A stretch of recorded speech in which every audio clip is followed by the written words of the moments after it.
नमस्ते और स्वागत है आपका सोलफुल मॉम्स ऑफ इंडिया पर। आज हमारे साथ हैं एक बहुत ही इंस्पायरिंग और नॉलेजेबल गेस्ट श्वेता जी, जो कि डायरेक्टरेट ऑफ पीपीएसक्यू में साइंटिफिक असिस्टेंट के रूप में काम करती हैं।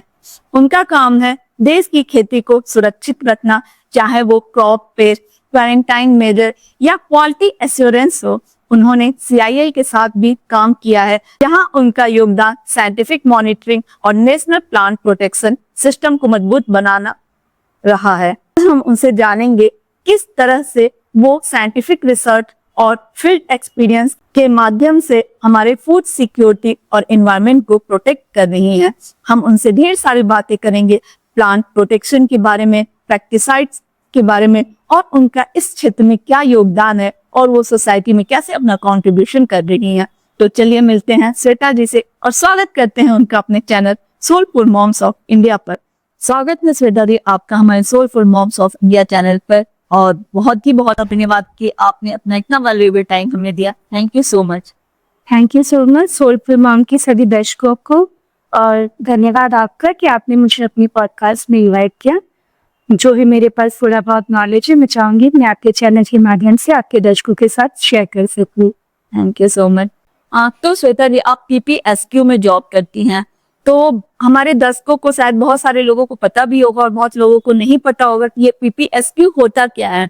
तो आप इसके बारे में जरा बताइए कि पीपीएसक्यू होता क्या है, इसमें किस तरह का वर्क होता है और फिर आपकी ये जर्नी स्टार्ट कैसे हुई।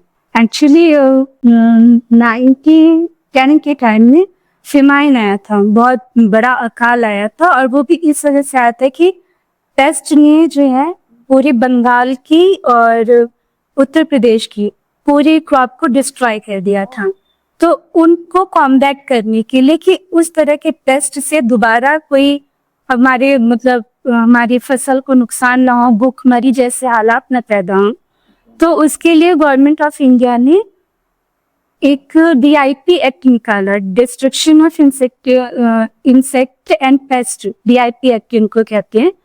इसके थ्रू वेरियस रूल्स रेगुलेशंस है, जिसकी वजह से कोई भी पेस्ट वो महामारी न बन सके। अच्छा, तो उसी के कॉन्टेक्स्ट में हमारे directorate of plant protection, quarantine and storage, जिसको शॉर्ट में DPPQNDAS कहते हैं, उसको इस्टेब्लिश किया गया था। 1964 में इसकी इस्टेब्लिशमेंट हो चुकी थी। तब ये CBC मतलब सेंट्रल बायोलॉजिकल सेंटर्स के नाम से इंडिया में था, लेकिन बाद में और भी जैसे जैसे हमारे पेस्ट प्रॉब्लम बढ़ती गई, वैसे वैसे इसमें और रूल्स ऐड किए गए, इंसेक्टिसाइड एक्ट ऐड किया गया, CIBR से वो पेस्टिसाइड के यूज को एक्ट वो रेगुलेट करने के लिए CIB एक्ट बना। तो ये सारा कॉम्बैट करके सारा कॉम्बिनेशन जो है वो directorate of plant protection, quarantine and storage आ जाते हैं। बहुत ही डिटेल में आपने हमारे दर्शकों को बताया कि क्या है ये पीपीएसक्यू और इसका वर्क क्या है। बहुत ही अच्छा श्वेता जी। तो श्वेता जी, तो आपका मतलब शुरू से ही इंटरेस्ट था इन चीजों में, तो या आपको अपने सफर के बारे में बताइए कि आपने कैसे इस जॉब को ज्वाइन किया, इसके पीछे आपका कोई पैशन था या फिर आपने मतलब आप कुछ और करना चाहती थी और कोइंसिडेंटली आप इस जॉब में आ गई। जैसे कि आपने मुझसे पूछा कि मेरी जर्नी, एक्चुअली मेरे दोनों भैया वो मैथ्स लेके उन्होंने BTech किया, MBA किया, वो उनकी पर्टिकुलर फील्ड थी। मेरा शुरू से इंटरेस्ट था कि मैं मेडिकल फील्ड में जाऊँ। सर्कमस्टांसेस कुछ ऐसे हुए कि मेरा मेडिकल क्लियर नहीं हुआ, बट साइंस में इंटरेस्ट बहुत था मेरा, और स्पेशली जूलॉजी, बॉटनी, ये लाइफ साइंस में बहुत इंटरेस्ट था। सेम टाइम SSC CGL के थ्रू मैंने अप्लाई किया, एग्जाम क्वालिफाई किया और टेक्निकल ऑफिसर की पोस्ट पे मेरी पोस्टिंग हुई। ओके, हाँ, तो ये एक तरह से आपका ये मेरा पैशन था। एक्चुअली साइंस मेरा पैशन था। अभी भी मेरे पास अगर फ्री टाइम होता है तो मैं लाइफ साइंस से रिलेटेड बुक्स पढ़ना भी प्रेफर करती हूँ। वेरी नाइस, तो DPPQS में एग्जैक्टली आपका रोल क्या है। एक्चुअली हमारे यहाँ डेजिग्नेशन स्पेसिफिक रोल नहीं होते, ओके, डिवीजन स्पेसिफिक होते हैं। जैसे PPQS है, उसके 5 हमारे यूनिट्स हैं। सबसे जो मेजर यूनिट्स है प्लांट प्रोटेक्शन से रिलेटेड वो होता है आईपीएम, इंटीग्रेटेड पेस्ट मैनेजमेंट। दूसरा होता है प्लांट क्वारंटाइन डिवीजन। तीसरा होता है central of board of registration committee, जिसमें कि पेस्टिसाइड के रजिस्ट्रेशन होते हैं। चौथा हमारा होता है सेंट्रल इंसेक्टिसाइड लेबोरेटरी, जहाँ करेंटली मैं वर्क कर रही हूँ। और पांचवा और होता है लोकस्ट ऑर्गेनाइजेशन, जिसमें लोकस्ट का मैनेजमेंट होता है। तो हमारी जो डेजिग्नेशन की रोल है हर डिवीजन में जाने के बाद वो रिवाइज हो जाती है जी। अच्छा, मतलब आपको हर एक तरह के हर एक डिवीजन में जाके अलग अलग वर्क करना होता है। हमारा जब हमें ज्वाइन कराया जाता है तो हमें ऑलरेडी ये समझा दिया जाता है कि जो भी वर्क असाइन होगा वो आपको करना है डिवीजन वाइज। कोई ऐसा स्पेसिफिक नहीं, बस ये है कि ओवरऑल हमारा जो मेन बेनिफिशियरी होता है वो फार्मर होते हैं, पेस्टिसाइड इंडस्ट्री होती है, और फॉरेन ट्रेड जो एग्रीकल्चर कमोडिटी होती है फॉरेन ट्रेड के थ्रू, वो हमारे मेन बेनिफिशियरीज होते हैं, जिनको स्टेक होल्डर्स आप कह सकते हैं। अच्छा, बहुत ही अच्छा, बहुत ही इंटरेस्टिंग जॉब है। तो इसमें आपको किस तरह के चैलेंजेस मिलते हैं? बहुत चैलेंजेस मिलते हैं क्योंकि डायरेक्ट पब्लिक डीलिंग करना होता है। सपोज अभी जो मेरा अभी रोल है साइंटिफिक का, तो इसमें हमारे पास हमारे ऑफिसर्स होते हैं, ऑफिस से हमें ऑफिसर डिप्यूट किए जाते हैं। वो जगह जगह या तो शॉप में या कंपनीज में जाके रेड करते हैं, वहां से सैंपल ड्रॉ करते हैं, पेस्टिसाइड के सैंपल को ड्रॉ करते हैं। अब हमारा काम होता है कि हम अपनी लैब में ले आके और उनको टेस्ट करें, कहीं वो मिसपॉन्डेड तो नहीं है, जो पैरामीटर्स हो रहे हैं वो पैरामीटर्स वो फॉलो कर रहे हैं या नहीं कर रहे हैं। कई बार ऐसा होता है कि हमें जो सैंपल सबमिट किया जाता है कंपनी के थ्रू वो तो बहुत अच्छा इवन क्वालिटी का होता है, लेकिन मार्केट में जब वो पाते हैं तो वो मिसपॉन्डेड या सब स्टैंडर्ड का ऐसा उतार देते हैं। तो इसीलिए सडन रेट जो है उसका प्रोविजन है कि आप जाइए रैंडमली किसी भी दुकान से जाके आप सैंपल नीचे टेस्ट करिए, और अगर वो मिसब्रांडेड होता है तो उसके लिए हमारे रूल्स हैं, उसके अकॉर्डिंग आप उसके ऊपर कोई भी कार्यवाही कर सकती हो। ओह, तो आप लोग सडन रेड करते हैं तो उसमें तो बहुत प्रॉब्लम आती है। हाँ बिल्कुल, कब मतलब रेज हो जाते हैं, आउटरेज इतना ज्यादा होता है। कब ये जो पेस्टिसाइड डीलर्स होते हैं ये मारा मारी पे उतर आते, वो ये भी नहीं देखते कि फीमेल है या मेल है वो, या फिर शटर डाउन करके वो 2-3 दिन तक वो ओपन ही नहीं करेंगे कि कभी का ऑफिशियल आ जाएगा देख कर ही। चैलेंजेस बहुत होते हैं, कभी कभार गाली गलौज भी होती है। तो लेकिन हाँ, पुलिस हमेशा प्रोटेक्शन के लिए रहती है। तो कभी आपका कोई ऐसा एक्सपीरियंस रहा है क्या कि आप ऐसे रेड पे गई हो और मतलब बहुत ही अजीब ऐसा एक्सपीरियंस रहा हो आपके साथ? मेरे साथ नहीं हुआ है, लेकिन हमारी 5 टीमें फॉर्मेट रही थी।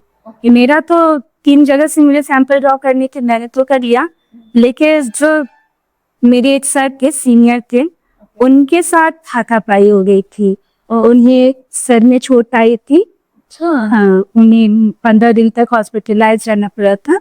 तो आप लोग पूरी सिक्योरिटी लेके चल? हाँ, पूरी सिक्योरिटी। हाँ, हम अकेले रेड करने नहीं जाते हैं, सेंट्रल गवर्नमेंट के जो टीम कंस्टिट्यूट होती है वो, प्लस स्टेट एग्रीकल्चर डिपार्टमेंट के कोई ना कोई डिप्टी डायरेक्टर लेवल का कोई ऑफिशियल रहेगा, पुलिस रहेगी, और साथ में डिस्ट्रिक्ट लेवल का डिस्ट्रिक्ट एग्रीकल्चर ऑफिसर वो रहेगा, साथ में कोई टीम लगाते हैं। वाह, बहुत ही इंटरेस्टिंग और बहुत ही चैलेंजिंग जॉब है। अच्छा श्वेता जी, आपने बहुत अच्छे से बताया। तो आप लोग बेसिकली रेड जो डालते हैं वो इंश्योर करने के लिए कि जो पेस्टिसाइड है वो राइट पेस्टिसाइड और गुड क्वालिटी के जो भी चीजें हैं वो हमारे फार्मर्स तक पहुंचे और मार्केट में आए, तो ये इस चीज की इंश्योरिटी आप लोग करते हैं। तो इस बीच में आपका फिर फार्मर्स के साथ कितना इंटरेक्शन होता है? फिर आप लोग फार्मर्स के लिए एक कोई जागरूकता अभियान भी चलाते होंगे, उनको बताते होंगे ये सारी चीजें, तो इसके बारे में थोड़ा प्रकाश डालिए कि कैसे किस तरह से आप लोग इंटरेक्ट करते हैं, कहते उनको जागरूक करते हैं या फिर उनको कन्विंस करते हैं। कन्विंस में काफी टाइम आप लोग को करना पड़ता होगा, तो इस पे थोड़ा बताइए। एक्चुअली फार्मर से डायरेक्ट इंटरेक्शन को CIL का मैंडेट नहीं है। CIL का मैंडेट है to ensure the quality of pesticide. जो मार्केट में पेस्टिसाइड आ रहा है वो अच्छी क्वालिटी का होना चाहिए, एज पर इंटरनेशनल नॉर्म्स होने चाहिए। फार्मर से इंटरेक्शन हमारा जो आईपीएम डिपार्टमेंट है वो करता है। आईपीएम में पीपीओ, एपीपीओ, एसए, टीए इस लेवल के ऑफिसर्स होते हैं, ये फील्ड में जाते हैं। आईपीएम के बारे में मैं थोड़ा सा बताना चाहूंगी क्योंकि मेरा 10 साल का एक्सपीरियंस आईपीएम में ही रहा है। तो उसमें क्या है कि किसी भी पेस्ट को मैनेज करने के लिए हम 4 तरह की प्रैक्टिसेस करते हैं। सबसे पहला हमारा इम्फेसिस होता है कि हम कल्चरल प्रैक्टिस करें, जो कि हमारे दादा नाना करते आए हैं, वो प्रैक्टिस करते हैं। उसके बाद हम मैकेनिकल प्रैक्टिसेस करते हैं, लाइक मैनुअल बीडिंग, नहीं होता खेतों में खरपतवार हो जाते तो लेबर लगा के करवाना। उसके बाद सबसे जो लास्ट रिसोर्ट होता है वो हमारा होता है केमिकल। मतलब बेसिकली सीआईएल और आईपीएम एक दूसरे के कंट्राडिक्ट हैं। आईपीएम जोर देता है कि सबसे लास्ट में हमें केमिकल का यूज करना है और सीआईएल कहता है कि नहीं, बस आप केमिकल डालो। तो यहाँ जो इंटरेक्शन होता है वो आईपीएम के जो लोग होते हैं उनका बहुत ज्यादा इम्पोर्टेंस होता है, क्योंकि उन्हें फार्मर्स को कन्विंस करना पड़ता है कि आप केमिकल के लीस्ट डिपेंड रहिए, ज्यादा मैकेनिकल और कल्चरल प्रैक्टिसेस करेंगे और उनके रिजल्ट भी दिखते हैं, अच्छे मिलते हैं ना। अच्छी खेती आजकल जो कहा जाता ऑर्गेनिक खेती जो कहा जाता है, तो उसके रिजल्ट अच्छे मिलते हैं। अब जो आईपीएम के जो हमारे स्टाफ है वो बीच का मीडियम बनता है फार्मर से और हमारे बीच में इंटरेक्ट करने के लिए। आईपीएम का बंदा गया, उसने फील्ड में जाके फार्मर्स को कन्विंस किया कि भाई तुम लोग ये नहीं है कि किसी भी दुकान पे तुम लोग जाओ और जो दुकान वाला बोल रहा है, जो भी पेस्टिसाइड डीलर बोल रहा है वो तुम उठा के ले आओ। नहीं, हम जाते हैं फार्मर्स को, ये अवेयरनेस प्रोग्राम चलाए जाते हैं, 4-5 तरह के अवेयरनेस प्रोग्राम चलाए जाते हैं। जैसे फार्मर फील्ड स्कूल होता है, हम ये पूरे थ्रू आउट सीजन, जब तक क्रॉपिंग सीजन रहेगी, बोने से लेकर और काटने तक ये प्रोग्राम चलेगा।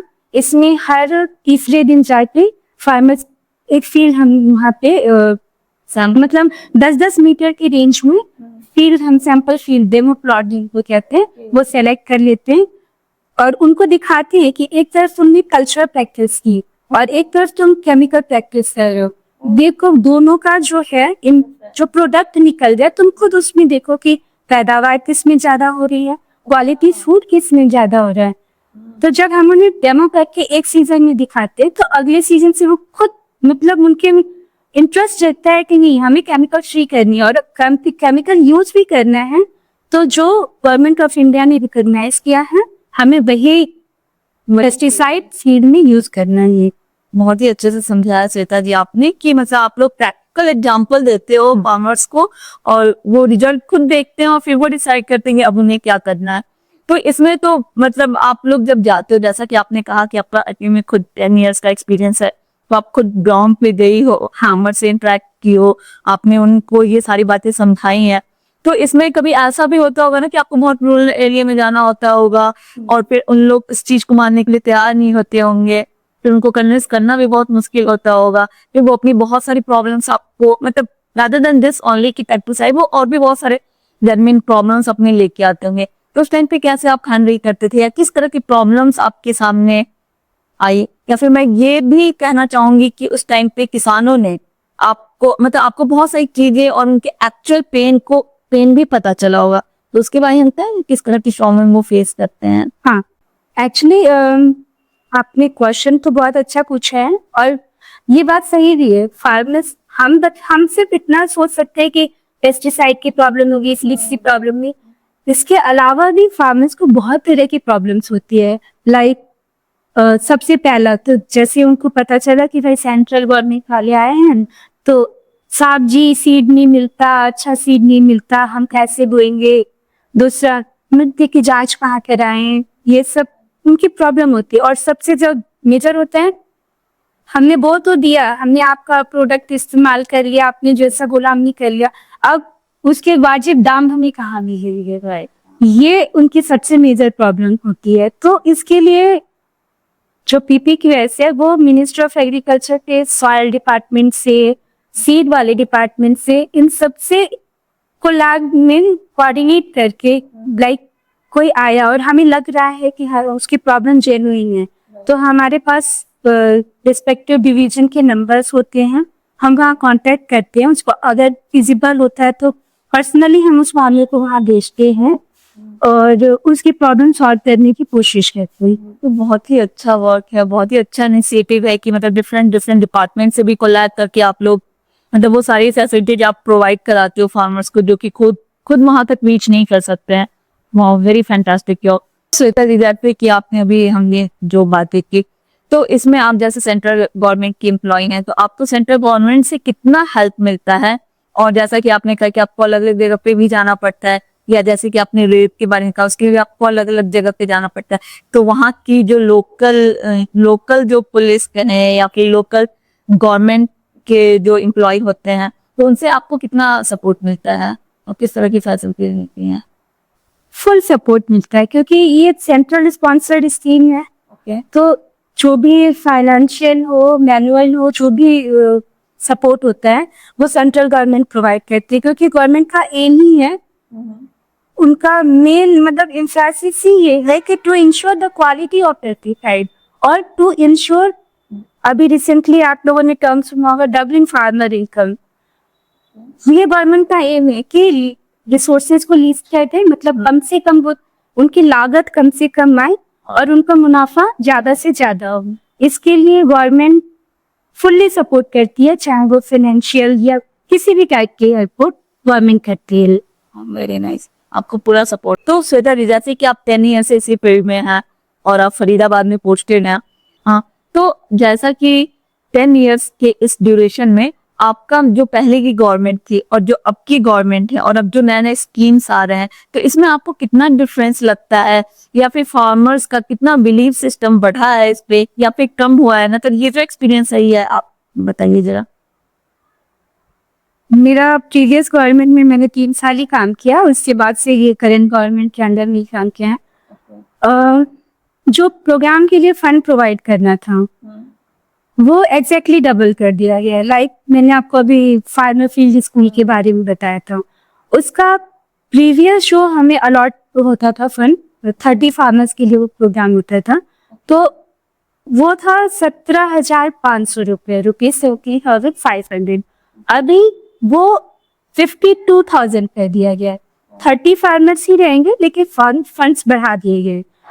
उसमें अब पहले एक फिक्स क्यूरिकुलम था कि भाई हाँ इसमें ये करना है, अब उस पूरे सीजन में, क्रॉपिंग सीजन में, हम सेल्फ हेल्प ग्रुप भी बनाते हैं किसानों को, जो विलिंग फार्मर्स होते हैं जिनके पास थोड़ा जमीन होती है, वो चाहते हैं कि कुछ करे, तो उनके हम सेल्फ हेल्प ग्रुप बनाते हैं जिसमें वो विलिंगली 10-12 फार्मर्स को उसने ऐड कर लिया और बायोपेस्टिसाइड फॉर्म कर रहा है, ट्राइकोडर्मा उगा रहा है, डिवेरिया उगा रहा है, जो कॉटन क्रॉप के लिए ये सारी चीजें, ये दोनों पेस्ट है, ये बायोपेस्टिसाइड है, तो कॉटन के लिए बहुत जरूरी होते हैं। अगर आप ये पेस्ट, तो ये हम सिखाते हैं फार्मर्स को कि वो लोकल कॉटेज लेवल पे बनाए और खुद ही कंज्यूम करे। ये इस करंट गवर्नमेंट ने ये लॉन्च किया है। इसके अलावा भी सीजन लॉन्ग 30 डेज का एक प्रोग्राम होता है, 2 डेज का प्रोग्राम होता है, इन सबके लिए फंड रिवाइज कर दिया गया। पहले 5 डे का जो प्रोग्राम होता था जो एक्सटेंशन वर्कर के लिए, मतलब स्टेट डिपार्टमेंट वालों के लिए होता था, तो उनको 52,000 पर 30% के हिसाब से फंड मिलता था। अभी वो 1,52,000 हो चुका है। तो गवर्नमेंट फुल्ली मतलब दोनों हाथों से, खुले हाथों से स्कीम स्पॉन्सर कर रही है। और इसका मुझे, जितना मैं ग्राउंड लेवल पे गई हूँ, मैंने देखा है कि फार्मर्स का बिलीफ बढ़ा है। फार्मर जो केमिकल पेस्टिसाइड का कंजम्पशन कभी 62 मीट्रिक टन होता था, अभी वो 38 के अराउंड हो चुका है। As per data last year receive, वो 32, मतलब नियरली हाफ गवर्नमेंट ने कर दिया है। तो इससे मैं बहुत बड़ी अचीवमेंट करेंट गवर्नमेंट की मानेंगे सच में। और ये बहुत ही बड़ा एक अचीवमेंट है गवर्नमेंट का और आपके डिपार्टमेंट का, जो कि इतने ग्राउंड लेवल पे जाके वर्क करता है, सबके साथ कोऑर्डिनेट करता है। It's so super. तो श्वेता जी, आप ये आजकल हम ऑर्गेनिक खेती के बारे में बहुत सुन रहे हैं, तो जो ये ऑर्गेनिक खेती है, क्या इसमें भी हम पेस्टिसाइड, जैसा कि जो आप सीड पेस्टिसाइड की बात कर रही हैं, वो हम यूज करते हैं बहुत मिनिमम क्वांटिटी में, या फिर क्या है एक्चुअल में ये ऑर्गेनिक खेती? क्योंकि जहां तक लेमैन में अगर मैं बात करूं तो ये हमें तो बस यही लगता है कि ऑर्गेनिक खेती के नाम पे सिर्फ पैसे बनाते हैं लोग, जब सीधे डबल जो 10 रुपीज का चीज है वो 20 रुपीज में, तो हमें तो सिर्फ लगता है कि ये एक सिर्फ कमाने का धंधा है। क्या आप इसमें तो क्या आप इसी फील्ड से रिलेटेड हैं और आप ग्राउंड लेवल पे जाते हो, फार्मर से मिलती है, तो हम बताएंगे जरा कि ऑर्गेनिक खेती क्या है? एक्चुअली ऑर्गेनिक खेती कॉन्सेप्ट गवर्नमेंट ने लाया था। जो हमारे इंपोर्ट होते थे प्रोडक्ट, उसमें इतना ज्यादा पेस्टिसाइड यूज होता था। एक हमारा मतलब पैरामीटर है जिसको MRL कहते हैं, मिनिमम रेजिड्यू लेवल। वो इंटरनेशनल जो सोसाइटी है वो डिसाइड करती है कि इतना अगर पेस्टिसाइड इसके नीचे है मिनिमम, तो आपका सेफ है, आप उसको ऑर्गेनिक की कैटेगरी में रख सकते हैं। मतलब फुल्ली वो ऑर्गेनिक नहीं होता लेकिन रख सकते हैं। उस टाइम मतलब बिफोर 2018 में कहूँगी, इतना ज्यादा पेस्टिसाइड यूज होता था सिर्फ प्रोडक्शन लेने के लिए कि वो सारे हमारे कंसाइनमेंट इंडिया से वो सारे रिटर्न हो रहे थे यूरोपियन कंट्री। वो अभी भी आपने सुना होगा कई जगह कि वो हमारा इंडिया का चावल लेना बंद कर दिया है, या फिर एप्पल्स या वेजिटेबल्स, क्योंकि एनआरएल ज्यादा हो जाता है उनका। इसी को, इस ट्रेड को सेव करने के लिए ऑर्गेनिक फार्मिंग का कंसेप्ट शुरू किया गया, जिसमें पेस्टिसाइड जरा भी नहीं यूज होता है। बायो पेस्टिसाइड, बायो फर्टिलाइजर ये यूज होता है। तो जब जाहिर सी बात है कि अगर केमिकल आप यूज करके प्रोडक्शन डबल ले रहे हैं, ऑर्गेनिक फार्मिंग करेंगे तो प्रोडक्शन थोड़ा तो आपका कम होगा ही होगा, इसलिए उसका प्राइस वो थोड़ा बढ़ा देते हैं, क्योंकि इनपुट्स तो उनमें पूरे डाले हैं, तो इसलिए उनका प्राइस थोड़ा बढ़ाते हैं। तो मतलब ऑर्गेनिक खेती रियल में होती है, जो कि बिल्कुल पेस्टिसाइड हाँ ही हो रही है जी, ऑर्गेनिक खेती होती है। तो मेरे व्यूवर्स, आपने जैसा सुना है कि श्वेता जी ने बताया, क्योंकि बहुत लोगों का डाउट होता है कि क्या हम ऑर्गेनिक जो चीजें हैं उसके नाम पे सही चीजें ले रहे हैं या नहीं ले रहे हैं, या फिर सेम चीजें जो हैं उसको वो अलग पैकिंग करके और दाम बढ़ा के हमें दे रहे हैं। तो ऐसा नहीं है, ऑर्गेनिक खेती रियल में होती है पेस्टिसाइड फ्री, अगर आपको सही चीजें मिल गई हैं, अगर आप अच्छे स्टोर से ले रहे हैं, तो ये वाकई में कॉन्सेप्ट जो है जिसका आप लोग वर्क करते हैं, प्लांट क्वारंटाइन। तो प्लांट क्वारंटाइन का बेसिक कॉन्सेप्ट क्या है और इसका हमारे इंडिया में ये क्यों जरूरी है? क्वारंटाइन तो आई गेस लॉकडाउन में सबने समझ लिया होगा कि क्वारंटाइन क्या होता है। कोई इन्फेक्शन हुआ, कोई इन्वेजन हुआ, उसको एक लिमिटेड एरिया में ही रखना, उसको स्प्रेड होने से रोकना, that is quarantine. Plant quarantine भी सेम होता है। हम ट्रेड करते हैं, कमोडिटीज आती हैं, तो कई बार जैसे कर्नाटक में बेंगलुरु है, बेंगलुरु और रूरल एरियाज जो हैं, वहाँ एम्ब्रोसिया वीट जो है वो बहुत ज्यादा, मतलब नियरली 70% उसमें जो एग्रीकल्चरल लैंड है उसमें एम्ब्रोसिया वीट फैल चुका है। वो ये इंडियन ओरिजिन का है, ये पुर्तगाल से आया था और यूएस से आया था, और ये वीट इतना खतरनाक है। आप लोग पार्थेनियम भी बोलते हैं, नॉर्मल लैंग्वेज में पार्थेनियम या कांग्रेस राज भी इसको बोलते हैं। तो ये पूरा इसने इंडिया की साउदर्न साइड में इतना पूरी एग्रीकल्चर लैंड को खराब कर दिया है, पूरा एक्वायर कर लिया है। इसी चीज को कि कोई फॉरेन से हम कमोडिटी एक्सपोर्ट या इंपोर्ट कर रहे हैं, इंडिया का कोई पेस्ट बाहर न जाए और बाहर का कोई पेस्ट वो इंडिया में ना आ पाए, उसके लिए जो भी रेगुलेशंस यूज करते हैं उनको प्लांट क्वारंटाइन कहते हैं।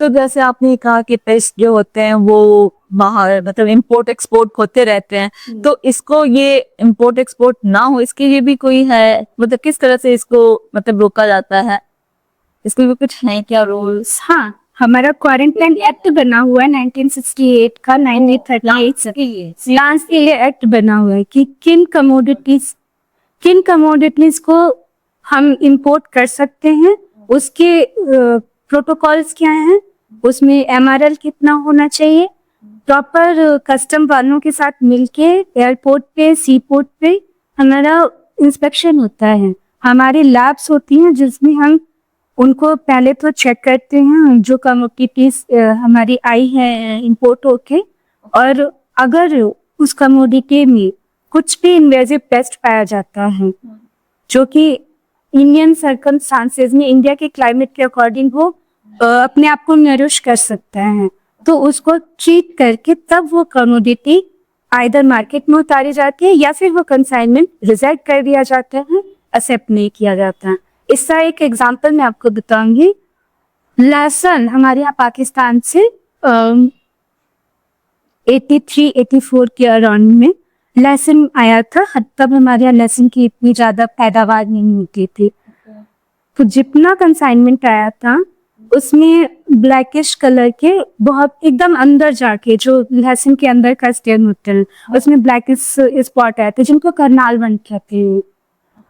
पूरी आप बिलीव नहीं करोगे, कम से कम मेरे टाइम की बात नहीं है, मेरे जो सीनियर्स है वो बताते हैं, पूरा 70 ट्रकों का कंसाइनमेंट वो जला दिया गया। 70 ट्रक लहसुन जला दिए गए। ये अमृतसर में हुआ था। अमृत तब हमारे एक्स APPA रामाश्री शर्मा के इंचार्ज में, उन्होंने पूरा लहसुन जितना इम्पोर्ट हो गया था सब जला दिया था।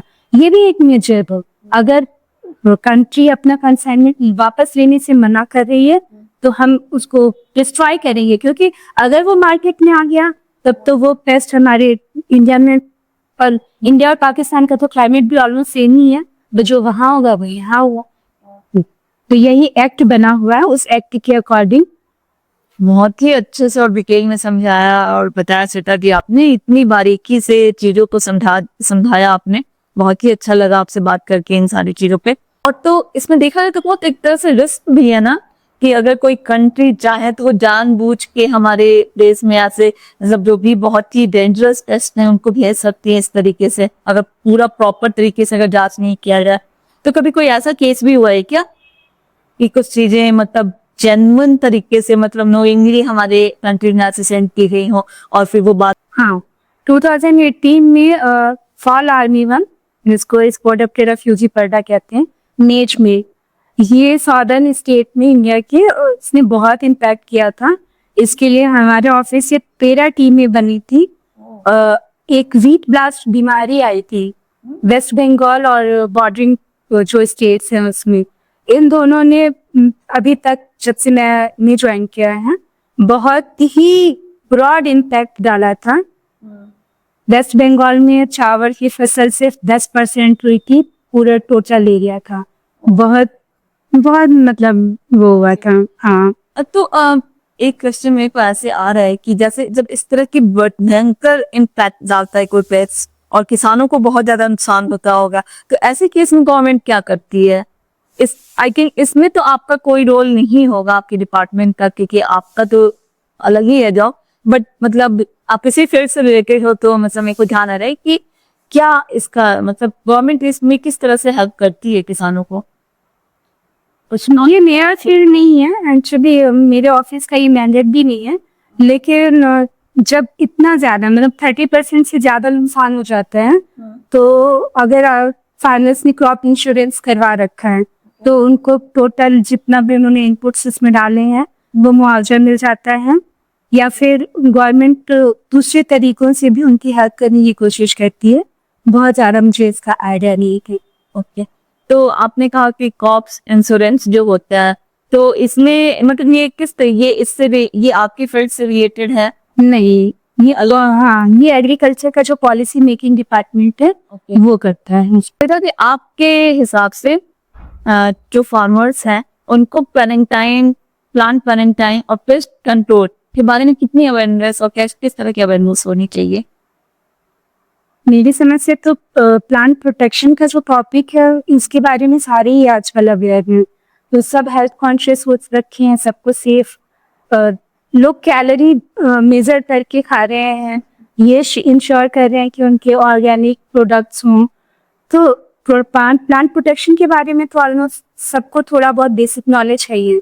इसके अलावा अगर ज़्यादा आप इसके बारे में डिटेल में जानना चाहते हैं तो हमारे ऑफिस की वेबसाइट है, उस पर फार्मर्स पोर्टल करके प्रॉपर एक पेज है, उस पर हमने फार्मर से रिलेट एक तो बेसिक क्वेश्चन डाल रखे हैं जो अनु तक के कुछ दिमाग में आते ही होंगे, लाइक मार्केटिंग करानी है या जो कराना है।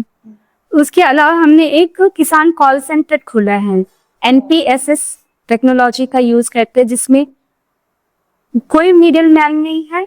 फार्मर अपनी क्वेश्चन पुट करेगा और उसको मोबाइल के थ्रू SMS मिलेगा। हमारे जो एक्सपर्ट है वो बैठकर उसको विद इन मिनट्स उसको आंसर करेंगे। बहुत ही अच्छा आपने बताया, तो वो नंबर मैं अपने चैनल के थ्रू शेयर करना चाहूंगी, जो भी इस पॉडकास्ट को सुन रहे हैं, जो भी किसान भाई हैं या किसान बहनें जो भी सुन रही हैं, तो वो चाहे तो अगर उनकी कोई क्वेरी हो तो उस नंबर पे जाके सॉल्व रीच आउट करवा सकते हैं। और बाकी जो आपने साइट का नाम बताया वो हम डाल देंगे अपने चैनल पे, तो कि जो उनके बेसिक जो डाउट्स हैं वो वहां पे जाके क्लियर कर सकते हैं। आपकी ऐसी इतनी चैलेंजिंग जॉब है, और जैसा कि आप करना और भी बहुत सारी चीजों के लिए आपको हमेशा बाहर भी आना जाना पड़ता है, और आप 2 बच्चों की सोलफुल मॉम भी हैं, आपकी एक प्यारी सी बेटी और एक बेटा है, तो आप कैसे ये सारी चीजें मैनेज करती हैं, फैमिली जॉब सब साथ में? All thank to my family, my mother, specially my mother in law, क्योंकि जब मुझे आउट ऑफ स्टेशन जाना होता है या रेट पे जाना होता है और बच्चे स्कूल से आते हैं, तो उनका सारा लुक आफ्टर मम्मी पापा ही करते हैं। हस्बैंड बैक मुझे बहुत अच्छा बैक करते हैं। अगर मैंने कहा कि भाई मुझे जाना है, ऑफिस टूर पे जाना है या रेड करने जाना है, तो कहते हैं हाँ कोई बात नहीं, जाइए आप, यहाँ मैनेज हो जाएगा। तो फैमिली का बहुत बड़ा सपोर्ट है, साथ में ये भारत सरकार की ड्यूटी करने में। अगर उनका सपोर्ट नहीं होता तो मुझे नहीं लगता है कि मैं अपना जो भी मेरा रोल है वो मैं अच्छे से परफॉर्म कर पाती। मतलब आपका फैमिली सपोर्ट पूरा आपको मिलता है, जिसकी वजह से आप अपने रोल को जस्टिफाई कर पाती हैं, क्योंकि इस तरह के चैलेंजिंग रोल में जहाँ मतलब जैसा कि आपने बताया कि आपके हस्बैंड भी, उनका भी मतलब ट्रैवल वाली जॉब है, तो वो आपके साथ मतलब हमेशा नहीं रहते हैं, मोस्टली वो ट्रैवल ही करते रहते हैं, और बच्चों को घर पे छोड़ना, तो उस केस में आपको पूरा फैमिली का सपोर्ट मिलता है, तो आप अपने जॉब को जस्टिफाई कर पाती हैं। Very nice. तो आपको कभी मतलब ऐसा लगता है कि मतलब कभी भी ऐसा फील होता है कि नहीं अब मैं मतलब मेरे को अब नहीं हो पा रहा है, मैं थक जाती हूँ, या मेरे को दोनों चीजें हैंडल नहीं कर पा रही हूँ मैं, इस टाइप के क्वेश्चंस आपके दिमाग में आते हैं कभी कभी? जब सेकेंड बेबी हुआ था मेरा, तो मुझे फ्रस्ट्रेशन, या आप ये कह सकते हैं ना कि मैटरनल जो डिप्रेशन होता है उस टाइप का। हाँ आज तो कहते हैं। हाँ, तो वो हुआ था सेकेंड बेबी के बाद में। मैंने हस्बैंड से, अपनी मदर इन लॉ से डिस्कस भी किया था कि मैं इरिटेट हो रही हूँ, मुझे गुस्सा भी आता था। तो मेरी मदर इन लॉ कहती थी कि मैं हूं ना, तुम करो, मैं कर लूंगी, जब तक मैं हूं तुम्हें फिक्र करने की कोई जरूरत नहीं है। तो उनके ये जो वर्ड्स थे ये बहुत इंस्पायरिंग थे, और वो दिन और आज का दिन अब नहीं फील होता कि मैं जॉब क्विट कर दूं या मेरे से नहीं हो रहा है, अब नहीं होता। मुझे पता है कि मैं कहीं जा रही हूँ मेरे बच्चों को देखने के लिए, मेरे फैमिली को देखने के लिए, मेरी पूरी फैमिली है, एक साथ है वाले। नहीं, सही बात है, किसी भी जब एक वुमेन आगे बढ़ती है तो उसके पीछे फैमिली का बहुत बड़ा सपोर्ट होता है। अगर फैमिली का सपोर्ट ना मिले तो फिर शायद अगर वो जॉब में, अगर किसी कारणवश अगर वो जॉब में आगे बढ़ भी रही है तो उसके बच्चे बहुत सफर करते हैं। तो अगर हम चाहें कि हमारा जॉब भी कंटिन्यू हो वुमेन्स के लिए और उनके बच्चे भी सफर न करें, तो उस केस में फैमिली का सपोर्ट बहुत बड़ा होता है। बहुत अच्छी बात कही श्वेता जी आपने।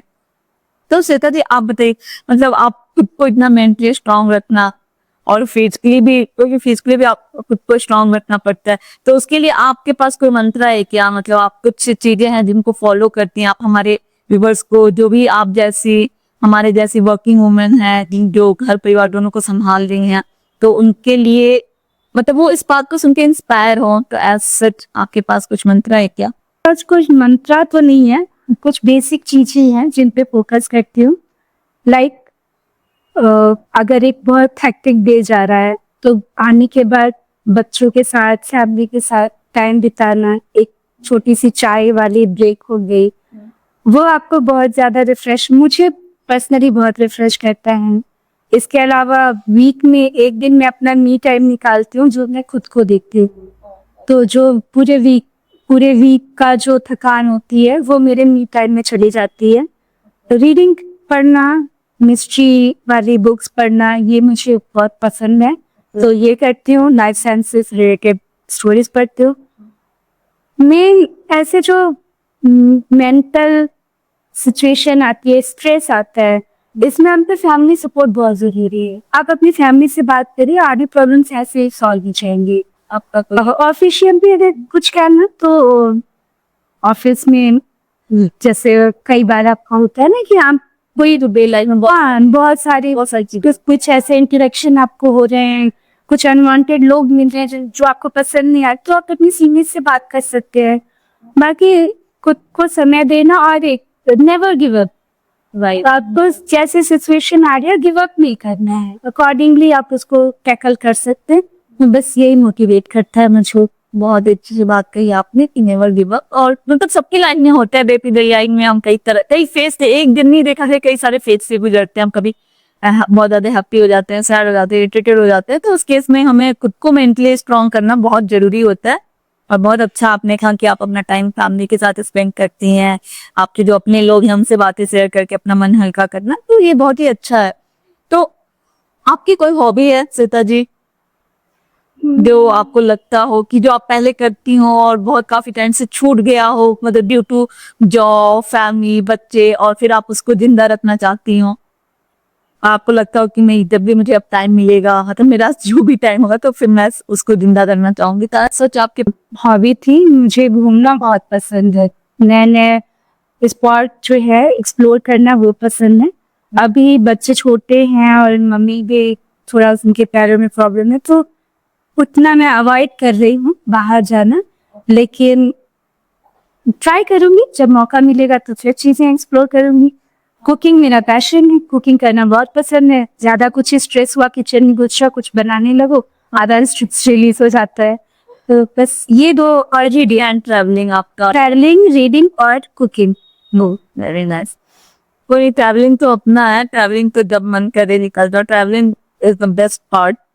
उसमें आपको फैमिली टाइम मिल जाता है, फैमिली बॉन्डिंग बहुत अच्छी होती है। और ट्रैवल तो करना ही चाहिए हमेशा, जब भी आपको मौका मिले निकल जाओ। तभी आपकी है, हमारे पास एक रैपिड फायर है। Are you ready for that? Yes, always ready. Okay. Science है स्पिरिचुअलिटी? साइंस। ब्लैक बोर्ड या फिर बोर्ड? हिंट। अगर आप साइंटिस्ट नहीं होती तो क्या होती? Housewife. Direct scientist to house wife? I love to be housewife, क्योंकि उसमें भी कम चैलेंजिंग रोल नहीं है आपका। ऑब्वियस, हाउस वाइफ का मतलब तो पूरे दिन 24 आवर्स वर्क। ओके। एक बेस्ट जिसे आप खुद का सबसे बड़ा एनिमी समझते हो, वो लगता हो नहीं ये भी मेरा बहुत बड़ा एनिमी है, ऐसे? मेरा कलीग है।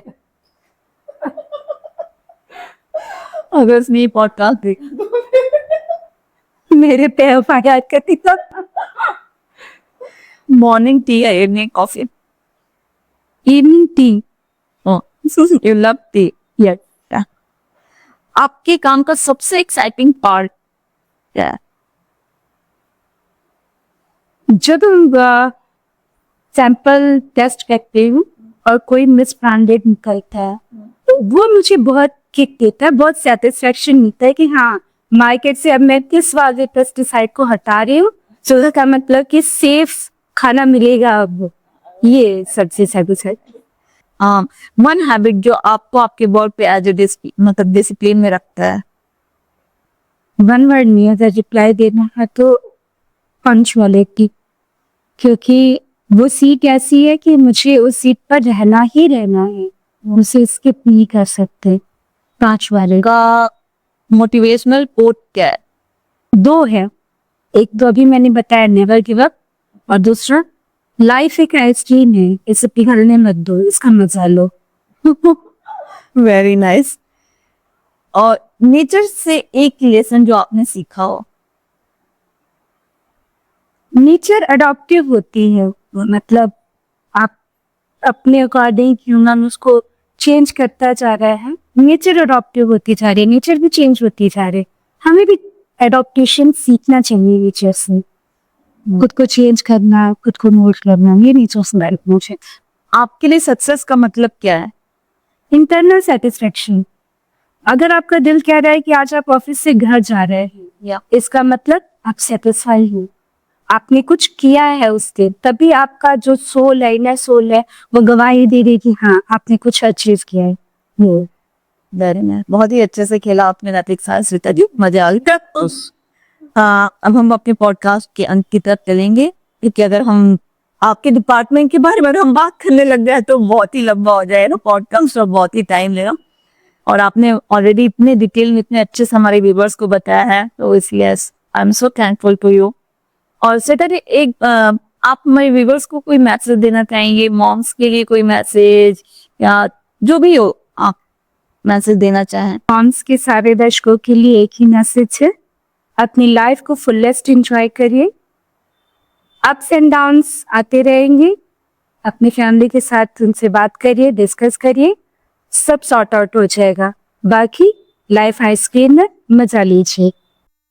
बहुत ही अच्छा श्वेता जी, बहुत ही अच्छा मैसेज किया आपने हमारे व्यूअर्स को कि लाइफ एक आइसक्रीम है, इसका मजा लीजिए, पिघलने नहीं दीजिए, क्योंकि ऑब्वियस सी बात है लाइफ में तो सबके डे टू डे लाइफ में भी अलग अलग फेजेज आते रहते हैं, तो उसको एंजॉय करिए, सब मजा लीजिए, नेवर गिव अप, और अपना पूरा टाइम अपनी फैमिली, अपनी जॉब, अपना पैशन, अपनी हॉबी को दीजिए और एंजॉय करिए। Thank you so much Shweta ji, thank you so much. Thank you Shweta ji, आपका बहुत बहुत धन्यवाद इतनी वैल्यूएबल और इंफॉर्मेटिव बातें शेयर करने के लिए। आपका डेडिकेशन और देश के किसानों के प्रति कमिटमेंट हम सबके लिए इंस्पायरिंग है। दोस्तों, अगर आपको ये एपिसोड पसंद आया हो तो इसे लाइक, शेयर और सब्सक्राइब जरूर कीजिए, ताकि और भी लोग ऐसे ही सोलफुल कन्वर्सेशन सुन सके। मिलते हैं अगले एपिसोड में एक नए गेस्ट और एक नए पर्सपेक्टिव के साथ। तब तक के लिए आप अपना और अपने परिवार का ख्याल रखिए। Stay soulful. Thank you.